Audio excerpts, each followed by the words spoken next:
Vâng, chào mừng tới tất cả quý hàng anh chị em các bạn trên kênh mua bán ô tô của anh chị ạ. Em xin kính chúc tới tất cả quý khách hàng anh chị em các bạn luôn thật nhiều sức khỏe, hạnh phúc, bình an và làm ăn luôn thành công trong cuộc sống ạ. Vâng, hôm nay đây em chị sẽ review một chiếc xe này, một chiếc xe phân khúc hạng D, đó, dòng sedan rất là rộng rãi và đẹp luôn. Một chiếc xe Sonata sản xuất 2011, nhập khẩu nguyên chiếc Hàn Quốc. Xe rất là nhiều chức năng hiện đại luôn, cửa lắp cửa sổ trời rất là xịn sò, đèn lỗ start top và nút bấm mở thông minh. Một chiếc xe phân khúc hạng D rất là rộng rãi và đẹp. Vâng, trước khi vào phần tổng thể video chiếc xe, em cũng mong quý và các bạn ai đang xem video lần đầu tiên hãy nhấn cho xin một nút đăng ký kênh và ấn like, chia sẻ cho các bạn cùng để tham khảo video của em ạ.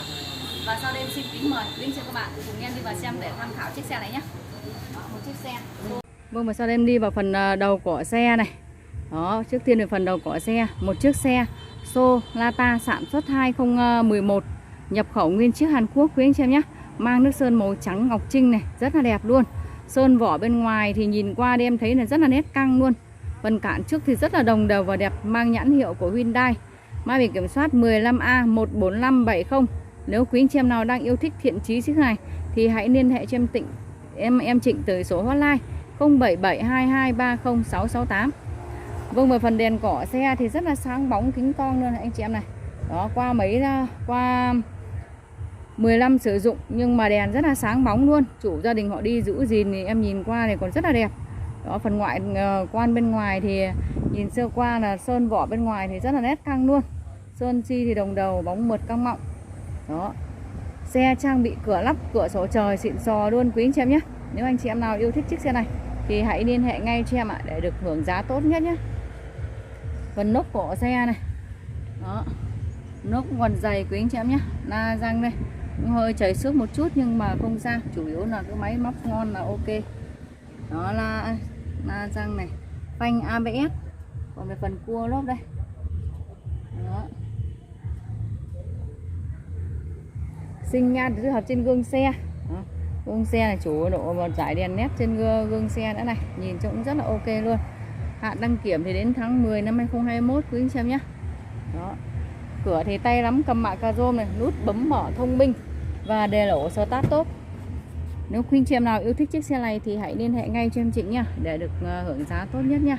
Một chiếc xe sedan phân khúc hạng D, ngồi rất là rộng rãi và thoải mái luôn. Táp ly xe đây. Táp ly xe thì cũng rất là sạch đẹp luôn nhé. Táp ly xe sạch đẹp này. Đấy. Nội thất thì ghế da đây. Ghế da cũng căng bóng xịn sò luôn. Đấy, ghế da trần lỷ này. Ghế da trần lỷ. Cửa sổ trời, cửa lóc. Cửa sổ trời, cửa lóc. Cả nhà mình nhá, rất là nhìn rất là ok luôn. Ủa. Đấy. Táp lô xe này. Táp lô xe thì quá là sạch đẹp luôn. Xe trang bị màn hình giải trí Android rất là to. Màn hình cam lùi, đèn lỗ start tốt, nút bấm mở thông minh. Rất là ok luôn. Và ốc bản lề thì chưa hề chạm cà lê luôn nữa này. Gioăng cao su của cột kèo keo chỉ thì cũng còn rất là mới nhé. Đấy, cột kèo keo chỉ là zin bóng mượt theo xe luôn. Nếu mà anh chị em nào đang yêu thích thiện chí như này thì hãy liên hệ ngay cho em.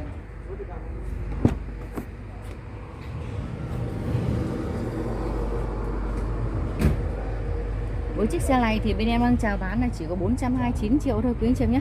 Chỉ 429 triệu thôi là anh chị em đã sở hữu ngay một chiếc xe Sonata này đi rồi. Đó, nhập khẩu Hàn Quốc.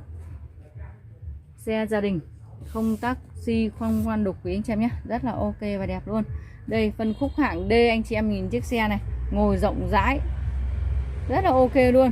Nội thất bên trong thì rất là sạch đẹp luôn quý anh chị em nhé. Xe mua của chủ gia đình họ đi giữ gìn còn rất là mới và đẹp đây.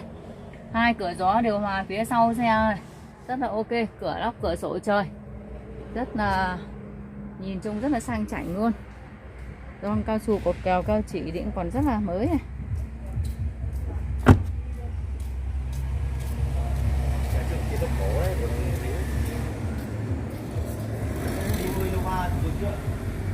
Không biết được anh kiểm tra lại xem.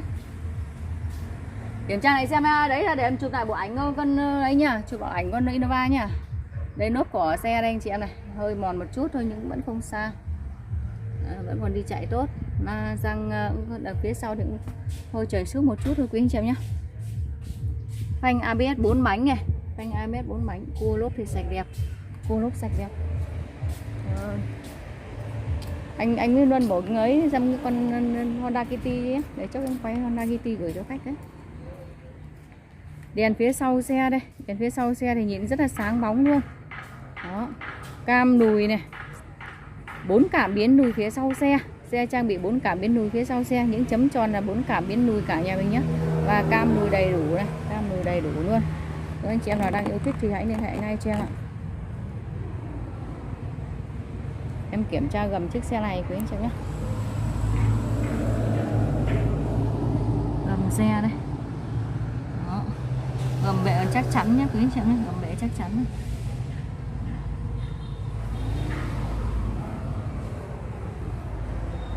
Sơn vỏ bên ngoài thì nhìn rất là nét căng luôn, nội thất bên trong thì rất là ok. Một chiếc xe Sonata sản xuất 2011, nhập khẩu nguyên chiếc, mang nước sơn màu trắng này, sơn vỏ bên ngoài thì nhìn nét căng luôn. Nội thất thì ghế da trần nỉ rất là sạch đẹp. Nói chung một chiếc xe phân khúc hạng D. Dòng sedan này thì ngồi rất là rộng rãi và thoải mái, đi thì rất là đầm chắc xe. Dòng nhập khẩu nguyên chiếc này đi thì chiếc xe rất là ok luôn cả nhà mình nhé. Đây em đi vào phần động cơ khoang máy ấy, và nội thất bên trong để lỗ chiếc xe cho anh chị em cùng nghe tiếng máy nổ của xe nhé.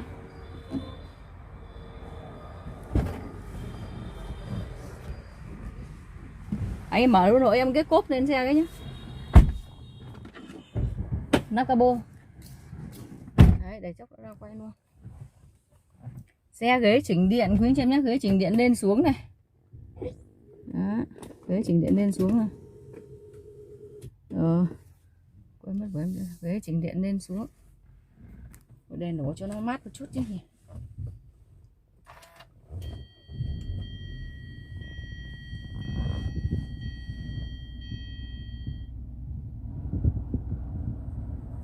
Đây vô lăng cần số này quý anh chị này, vô lăng cần số nhá. Vô lăng cần số thì nhìn cũng còn rất là mới này, cũng sạch đẹp này, túi khí tích hợp trên vô lăng. Chiếc xe này 10 túi khí quanh xe quý anh chị nhá. Túi khí trên vô lăng này. Đây nữa này. Đó. Hai bên ghế ở trên đầu xe này và bên sườn xe và cuối xe nhé quý anh chị nhé. 10 túi khí quanh xe. Rất tốt cho người lái và người ngồi sau xe cả nhà mình nhé. Điều hòa thì mát lạnh luôn này, điều hòa mát lạnh. Đó. Xe rất là ok luôn. Xe chạy order 13 vạn quý anh chị em nhé, hơn 13 vạn một chút thôi. Đấy, ngồi chiếc xe rất là mát lạnh luôn. Điều hòa em phả ra rất là mát cả nhà mình ạ. Điều hòa rất là mát, ngồi chiếc xe phân khúc hạng đây có khác ngồi thoải mái luôn. Cửa lên xuống rất là trơn tru luôn. Đó.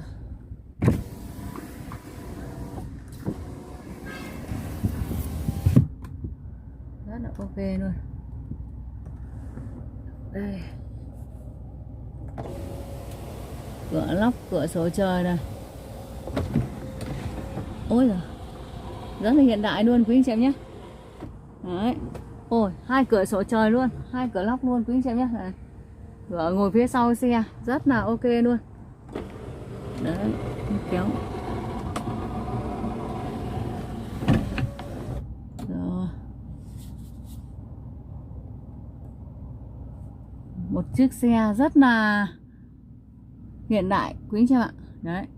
Nếu mà anh chị em có cửa lóc cửa sổ trời này thì chúng ta đi dã ngoại này, hoặc tối đến đi hóng gió mở ra rất là ok. Cả ghế phụ lẫn ghế sau đều cửa sổ trời, cửa lóc nhá quý anh chị em nhá. Đấy, rất là ok chưa? Một chiếc xe hạng sang.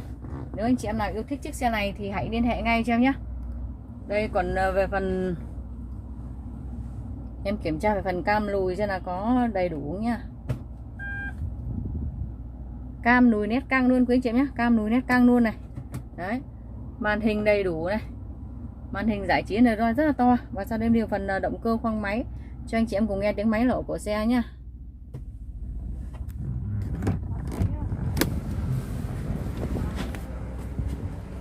Khoang máy, ghế chỉnh điện quý anh chị em nhé, ghế chỉnh điện này, chỉnh lên xuống đây, thế này, đấy, đấy quý anh chị em nhé. Rồi em chỉnh xuống này, lại đi xuống này, rất là nhàn và ok luôn. Ghế lái chỉnh điện.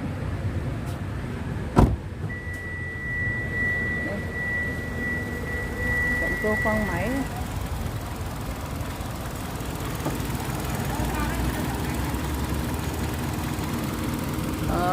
Nhìn này, cái thảm của nắp cabo vẫn còn căng mịn kít luôn quý anh xem nhé, rất là đẹp luôn.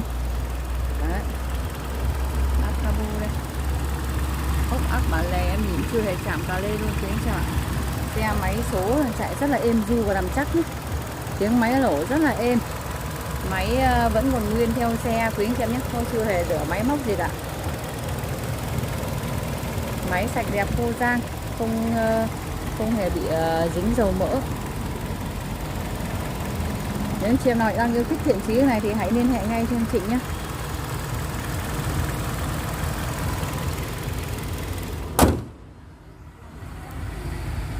Vâng, và sau đây em xin tổng hợp về chiếc xe. Một chiếc xe Sonata sản xuất 2011, nhập khẩu nguyên chiếc.